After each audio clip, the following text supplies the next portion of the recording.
Convicts across Uganda Prisons facilities may soon feel the hangman's noose once President puts his recent comment into action. The last execution in Uganda was performed in 1999 when Awan Haji Mustafa Sebirumbi was scaffolded.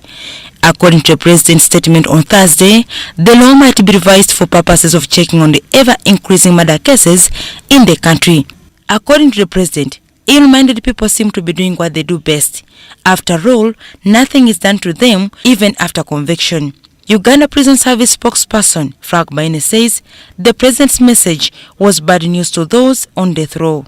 I can assure you a number of them couldn't even eat. So the machine is, the scaffold is ready, the people are ready. It's only the presidential directive that remains. Usually, before one qualifies for hanging, they are given a chance to appeal their conviction for purposes of removing all doubts in the ruling. Even those who don't have lawyers, the state assists them to have a lawyer to write what they want to write to the authorities. Citing the Chikula case of 2009 that lifted the death sentence as mandatory to being dependent on the discretion of the trial judge, Baine says this to some extent has reduced the number of those that appear on the death penalty list. These days, actually, the magistrates prefer longer sentences than a death penalty. You find somebody is 50 and they sentence him to 60 years. Taking to religion, the same legislation is in agreement with the Muslim holy book, the Quran. Nsereko Mutumba, the spokesperson Uganda Supreme Council, insists that as long as there is substantial proof, he sees no reason why one shouldn't be hanged. It should be proved beyond reasonable doubt, not passing a judgment that someone has been killed and after some years they say that no, we are in the wrong. But otherwise, it's permissible in Islam, as I have told you, Surah Baqarah, this is the second surah here, chapter 178. You kill someone, you are killed.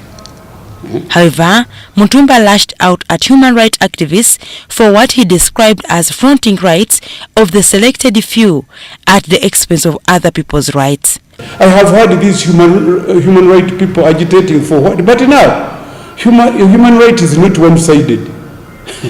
I'm losing my brother, and you are defending someone to be there, you know, to move scot-free. That's not permissible.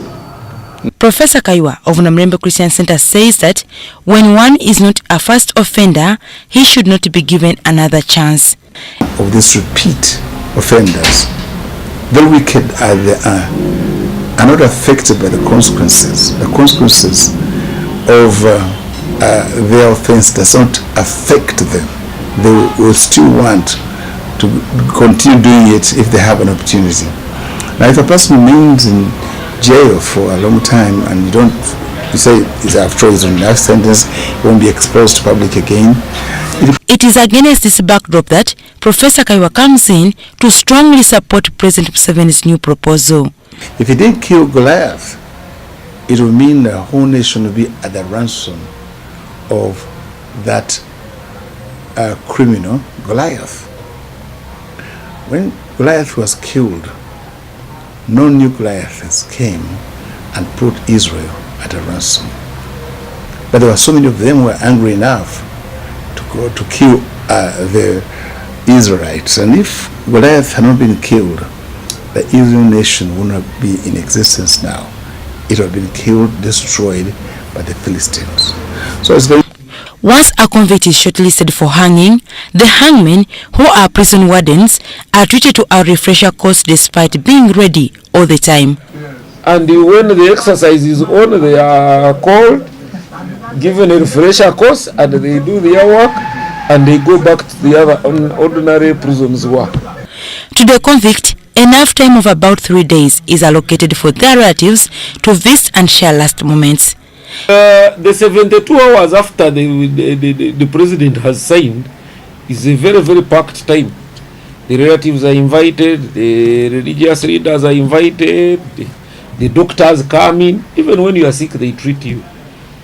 If you die of fever when you are supposed to be for hanging, then you have not met your sentence.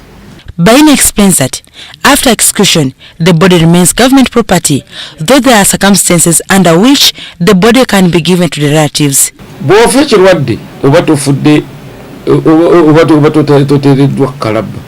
In fact n'enjawulo eriwo nti ne bw'oba abagambye nti bagenda kuteeka kalabba n'ofa omusujja, omulambo bagutwala mu ggwanika ne baguwa abeewammwe kubanga oba tofudde kalabba. Mr. Baine says as a rehabilitating institution, they would be pleased to see that these people live positively after their prison sentence, though he is quick to distinguish between personal feelings and what the law says. Dorcas Kimono, UBC News.